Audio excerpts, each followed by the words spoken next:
Thank you for visiting the University of Illinois at Chicago's Health and Recovery Solutions Suite. The following recording comes to you from the UIC Center on Integrated Healthcare and Self-Directed Recovery. Visit our online solution suite to obtain free tools that promote health, self-direction, and employment for the behavioral health field. Hello, my name is Jessica Jonikis. I am the Associate Director of the University of Illinois at Chicago's Center on Integrated Healthcare and Self-Directed Recovery. Our center offers an online solution suite containing free tools for the behavioral health field. These tools promote wellness, self-direction, and employment for people in mental health recovery. You can visit our solution suite on the website where you found this webinar at www.center4healthandsdc.org. Today, I'll be discussing how to implement the tool Keeping Healthy After the Hospital, which was created and funded by the New York City Office of Behavioral Health and is offered in our solution suite. The UIC Solution Suite is jointly funded by two federal agencies. First is the National Institute on Disability, Independent Living, and Rehabilitation Research of the U.S. Department of Health and Human Services, Administration for Community Living. Second is the Center for Mental Health Services of the Substance Abuse and Mental Health Services Administration. The work of the center does not necessarily represent the policy of any agency or endorsement by the federal government. The guidebook, Keeping Healthy After the Hospital, is used in psychiatric inpatient and detoxification facilities to introduce patients to the role of wellness self-management in recovery from behavioral health conditions. The guidebook's basic premise is that recovery is fostered by people's determination to get better, their ability to self-identify their own needs or problems, and their motivation to work on their personal recovery. Regardless of the length of a hospital stay, while there, patients can begin to learn the rudiments of wellness self-management, including how to set attainable recovery or wellness goals. This process starts while they're in the hospital, but the real work of wellness self-management will continue once they're back at home. You may be wondering whether it's a good idea to start the self-management process right after someone has had a crisis and ended up in the hospital. People certainly need to start feeling better before clinicians initiate conversations about self-management. However, for many, being in the hospital can lead to self-reflection about what it will take to feel better. Starting small is crucial. But when people engage in what's called change talk, by expressing a desire to do things differently in the future, that's a good time for them to start thinking about recovery or wellness goals. This process won't be completed while they are in the hospital, of course, but clinicians can use this time to help patients engage in self-reflection and to introduce wellness self-management as one proven way to feel better and take action. Clinicians lead patients through the Keeping Healthy Guidebook, either in a group or one-on-one. Patients also are given a copy of the guidebook to keep. They will record their answers in their own copy, and they can refer back to the information about wellness self-management and making behavior changes whenever they'd like. Clinicians start by helping patients complete a self-reflection exercise about the circumstances that surrounded their hospitalization. This process orients patients to thinking about what might be getting in the way of their recovery or their wellness. They start by recording their answer to the first question, which is why they think they're in the hospital or what led up to it. A sample answer guides them to think in more detail about the last few days or weeks. This can be difficult, so clinicians want to be sure that patients don't feel guilty or judged. Rather, the purpose of this reflection is to help them identify crisis triggers or struggles, which can then lead to new ideas about what they might want to work on or change. Next, clinicians ask patients to record what's helping them to feel better while they're in the hospital and what's helping them get ready to leave. A sample answer illustrates concrete ways that they might be managing their difficult feelings. Such strategies they're using in the hospital might include talking to their provider team, or getting support in groups, or meeting with a peer advocate on the unit, or taking their medications consistently. This reflection helps patients to consider whether and how they can use these same strategies to maintain their recovery and well-being once they're back at home. To conclude the self-reflection exercise, clinicians ask patients to write down ways that they can stay healthy after the hospital. Sample answers include keeping appointments with their providers, particularly during the month after discharge, getting enough sleep, or finding peer support. While these might be strategies that could help prevent a future hospitalization, the focus is more on how they can manage their mental and physical health for overall wellness. Sometimes that might actually include a hospitalization, so clinicians want to focus here on an overall picture of what a healthy lifestyle looks like for each patient. This is the focus of the rest of the activities in the guidebook as well. Clinicians use the next section to offer some brief introductory information about recovery, medications, physical health, and substance use. For example, they are guided to share with patients that recovery means taking daily steps towards improving one's mind, body, and spirit. Recovery might be a long process, but people can and do achieve it. In terms of physical health and substance use, clinicians share that people with mental illnesses are more likely to die prematurely because of such things as tobacco use, obesity, and the misuse of drugs or alcohol. Upon hearing this information, patients can see that, while there are many reasons for hope, there are also concerns about people's health and well-being. The intention is to catch patients' attention and to create motivation to work on a healthier lifestyle. This information is most impactful when presented in a group where people can share their thoughts and get support. The next section of the guidebook features the stages of change model, first developed by James Prohaska and Carlo Di Clemente. Studies of change have found that people move through a series of stages when modifying their health behaviors. As outlined in the guidebook, the first stage is called pre-contemplation, which means that people aren't thinking about changing their behaviors. The second stage is called contemplation, which means that people are thinking about changing and wondering what it would mean for them. The next stage is called preparation, which is when people make plans for a specific health behavior change. The fourth stage, action, is when people start making the planned change. The final stage is called maintenance, which is when people work to sustain the change they've made.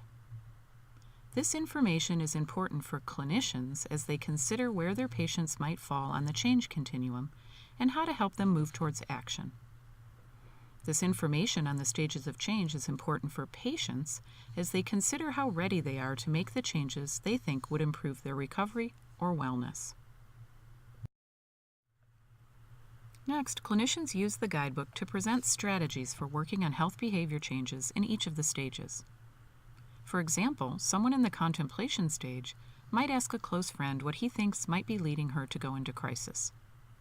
This conversation could help her learn something new about herself or her health behaviors. As another example, someone in the preparation stage might make plans in advance for how to safely deal with difficult feelings that can trigger him to use substances. Clinicians want to be sure to provide time for patients to safely discuss what they think will help them feel better, and then to compare that with how they view their current health behaviors. Encouraging patients to state aloud the future they would like to have, as compared to how their lives are currently going, can be a powerful motivator for change. A unique and helpful section of the guidebook is used to show patients what the stages of change sound like. Sometimes people are more likely to recognize the stage they're in based on what they're saying rather than on what they're doing. So, for example, someone in the pre-contemplation stage might say something like, "I don't know why everyone is making such a big deal about my being irritable. I think they are the ones with the problem." As a different example, someone in the contemplation stage might say something like, "I'm starting to think that smoking is making my asthma worse." A beneficial group activity involves asking people to call out examples of how these stages sound, based on their own statements or ones that they've heard others use. The point of this activity is not for people to memorize the different stages, but to help them recognize that there are different levels of readiness for change. That way, as they move into the next activity, they'll have a greater understanding of the various strategies used to increase their motivation for change. Clinicians next guide patients to begin recording information about changes they might want to make in their mental health, physical health, and substance use. For each area, patients engage in an exercise about the pros and cons of keeping things the same or making a change. For example, they might record that one negative outcome of keeping their mental health the same is that they could lose their job. On the other hand, one positive outcome of changing their mental health could be keeping their job or enjoying their work more.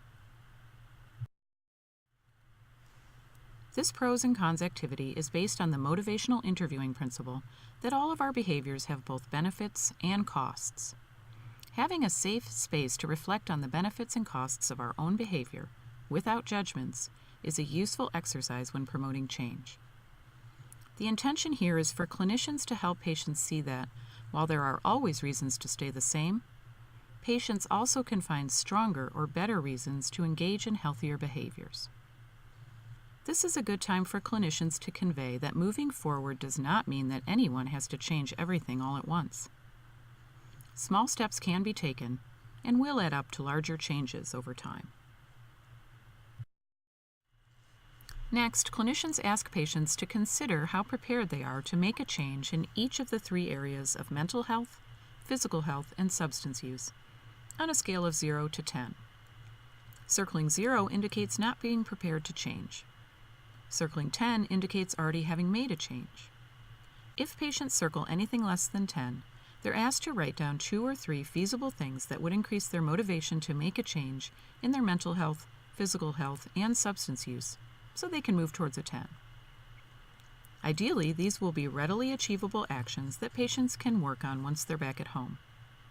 Some examples are finding a new doctor to help with medication side effects, or getting a counselor through an EAP at work, or joining a weight management group in the evenings. Again, for these activities, patients are not necessarily focusing on what will prevent future hospitalization, although they certainly can do this if they would like. Rather, they are recording simple and safe strategies they can use at home to self-manage their recovery and wellness for a healthier life. At this point, clinicians ask patients to repeat the self-reflection exercise that I explained earlier in this webinar. When they're done, clinicians ask patients to compare their 2 self-assessments to see if they've changed any of their answers and why or why not. This is a good time for clinicians and group members to offer one another encouragement, focusing on the progress each patient has made while in the hospital. Perhaps they've made new acquaintances or friends. Maybe they've learned new things about their health behaviors and what might be getting in the way of change. Hopefully, they've all recorded some achievable goals to improve their overall emotional and physical wellness. Clinicians now help patients to identify simple stress management or crisis prevention strategies that they can use in the hospital and at home. These techniques help people see that shifting their focus, also called planned distractions, can help them to manage their bad feelings or crisis triggers. For example, they can listen to soothing music, squeeze a stress ball, use a weighted blanket, take a walk, or soothe their senses by smelling a freshly cut lemon. Clinicians convey that what we see, smell, hear, and touch can change our moods. Holding a warm cup of tea can help us feel comforted. Seeing a photo of someone we love can make us smile. Petting a cat or a dog can help regulate our breathing. These simple tools can be an important part of patients' daily wellness self-management. The guidebook also includes self-management tips that clinicians review with patients, along with the benefits that each tip can offer. For example, if patients use the tip to identify crisis triggers ahead of time, they can avoid those situations in the future. If they use the tip to join a peer support group, they may feel less lonely. Additionally, helping others is a powerful recovery tool. If they use the tip to keep all of their medical appointments, they may be better able to manage their medication side effects and health issues. Discussing these tips, and others that group members suggest, can help patients think of things they haven't considered previously about how to self-manage their recovery or wellness following a hospitalization. Following this, clinicians encourage patients to make a personal health plan to support their overall well-being once they are out of the hospital. This plan is similar to an advanced crisis management plan. Patients record signs that show they either aren't taking good care of themselves or are in unhealthy or risky situations. They also record whom to call when this happens and where they should go. They write down what others can do to help them get back on track, what has been most helpful in the past to manage a crisis, and the things they don't want people to do based on what's been unhelpful previously. Also, as part of their personal health plan, patients make a list of all of the providers they plan to call or see after the hospital about their mental health, physical health, and substance use. This includes names and phone numbers of providers and programs, as well as dates and reasons for the appointments. Clinicians clarify here that following through on appointments with various providers, both traditional and peer, can be an important part of self-managing one's recovery and health. In each of the 3 areas, patients also record achievable wellness self-management goals they will commit to working on when they're back at home, in order to promote a healthier lifestyle. These may include getting adequate sleep, going to regular AA meetings, lowering their weight, or reducing their tobacco use. To aid them in following through on their plans, the Guidebook includes contact information for community and advocacy resources, mutual aid and mental health peer support groups, physical health programs, and employment and education programs, along with hotlines for food, shelter, and domestic violence assistance. Web-based educational resources also are included to support people's ability to self-manage their recovery or wellness after the hospital. Guidebook users are encouraged to transfer the information from their personal health plan into a portable health plan that fits into a purse or a wallet. A template for the portable plan is provided. It contains the core information about what patients want done if they go into a crisis, along with a list of free hotlines they can call. The portable health plan can be filled out when patients are still in the hospital, or they can be encouraged to complete it at home. Either way, it should be updated regularly with current providers and contact information. You can visit our center's website to download the Keeping Healthy Guidebook, the Portable Health Plan template, and instructions for clinicians. The Guidebook and Portable Plan are offered in multiple languages, including English, Spanish, French, traditional Chinese, Polish, Bengali, and Russian. Thanks for your interest in how to use Keeping Healthy after the hospital.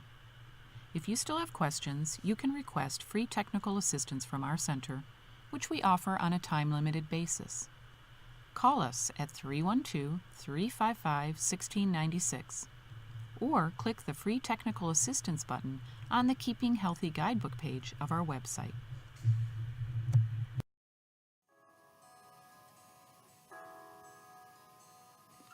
Thank you for listening. You can obtain additional Solution Suite recordings or download a transcript by visiting the Center's website.